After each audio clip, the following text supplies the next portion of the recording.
श्री सरस्वती नमः, श्री कृष्णाय नमः।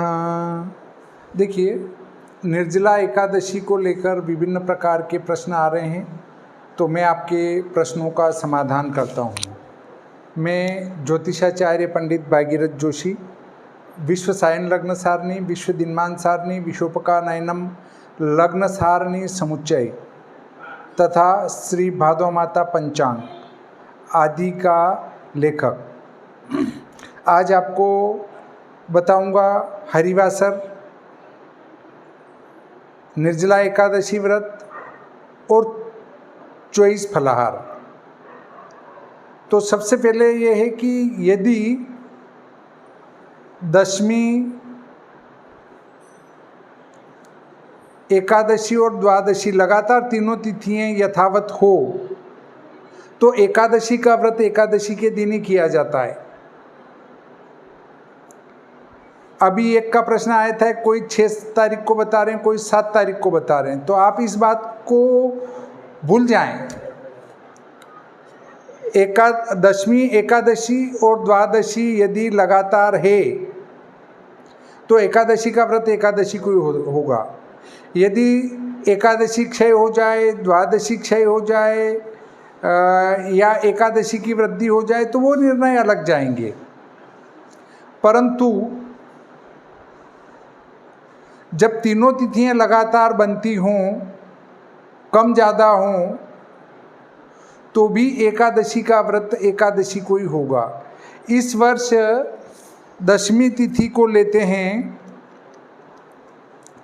संमत 2082 शक 1947 ज्येष्ठ शुक्ल पक्ष 11 शुक्रवार, दशम में 51 घटी, 11 से 57 घटी और 12 से 60 घटी से ऊपर 12 की वृद्धि हो गई है। तो हमें 12 की वृद्धि से कोई लेना देना नहीं है।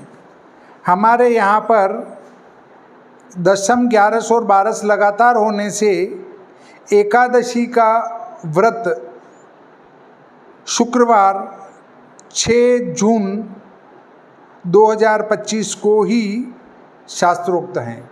इसी दिन एकादशी का व्रत सभी को करना चाहिए।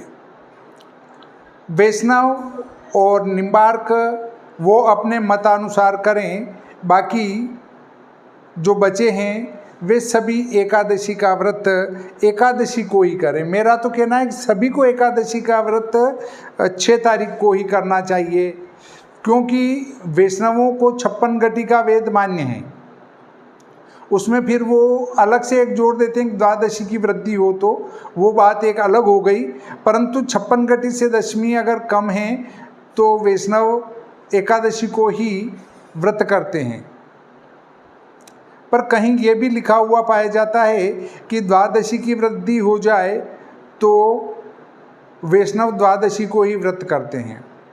तो यहाँ पर आप तो आपकी व्रत के संबंध में जानकारी लें कि आपको 11 शुक्रवार 6 जून 2025 को एकादशी का व्रत करना है, और ज्येष्ठ महीने में कभी भी हरिवासर आता ही नहीं है, इसलिए यहाँ पर हरिवासर नहीं है। आपको द्वादशी शनिवार 7 जून को पारना करना है एकादशी का। एकादशी का पारना 7 जून को होगा, क्योंकि यहाँ हरिवासर नहीं है। हरिवासर क्या है? अर्थात द्वादशी में उस नक्षत्र का संयोग होने से वहाँ पर भगवान हरि का उस तिथि में वास होता है, इसलिए उसमें हरि के वास वाली तिथि में भोजन करना वर्जित है। उसको 2 दिन उपवास कर तीसरे दिन भोजन करना चाहिए। तो यहाँ हरिवासर नहीं होने से आपको हरिवासर का विचार नहीं करना है। इसके बाद लेते हैं हम एकादशी के फलाहार। तो ये श्री भादव माता पंचांग है। इसके पृष्ठ क्रमांक 112 पर एकादशी के फलाहार की सूची दी है। ज्येष्ठ शुक्ल पक्ष में निर्जला एकादशी हैं, केरी और गोमूत्र से का फलाहार लेते हैं और बगुला की योनि से मुक्ति मिलती है।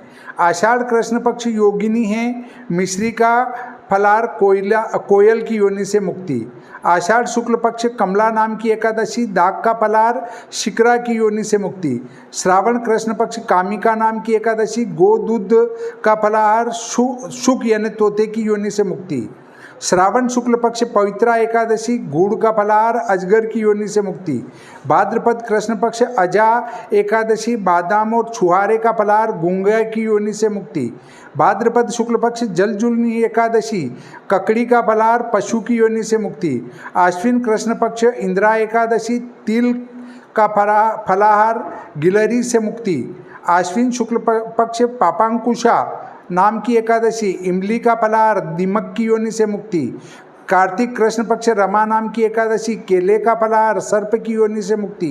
कार्तिक शुक्ल देव प्रबोधिनी एकादशी काचरी का फलाहार तोते से मुक्ति। मार्गशीर्ष कृष्ण पक्ष उत्पन्ना एकादशी गुड़ बादाम का फलाहार कुत्ते की योनि से मुक्ति। मार्गशीर्ष शुक्ल पक्ष मोक्षदा एकादशी बिलपत्र का फलाहार अजा यानी बकरी की योनि से मुक्ति। पौष कृष्ण पक्ष सफला एकादशी तिल गुड़ का फलाहार 9 योनियों से मुक्ति। पौष शुक्ल पक्ष पुत्रदा नाम की एकादशी गो दूध का फलाहार नीच कुल की योनि से मुक्ति। माघ कृष्ण पक्ष षटतिला एकादशी तिल पपड़ी का फलाहार बिच्छू की योनि से मुक्ति। माघ शुक्ल पक्ष जया एकादशी ईख का फलाहार हाथी की योनि से मुक्ति। फाल्गुन कृष्ण पक्ष विजया एकादशी सिंगाड़े का फलाहार चूहे की योनि से मुक्ति। फाल्गुन शुक्ल पक्ष आमल की नाम की एकादशी आंवले का फलाहार 84 लाख योनि से मुक्ति। चैत्र कृष्ण पक्ष पाप मोचिनी एकादशी चिरंजी का फलाहार जूं की योनि से मुक्ति। चैत्र शुक्ल पक्ष कामदा एकादशी लौंग का फलाहार स्वर्णकार की योनि से मुक्ति। वैशाख कृष्ण पक्ष बरुथिनी खरबूजे का फलाहार चकवा की योनि से मुक्ति। वैशाख शुक्ल पक्ष मोहिनी गोमूत्र का फलाहार मोक्ष की प्राप्ति। ज्येष्ठ कृष्ण पक्ष अपरा एकादशी ककड़ी का फलाहार यम की फांसी से मुक्ति। अब यदि अधिक मास आ जाए तो क्या करें?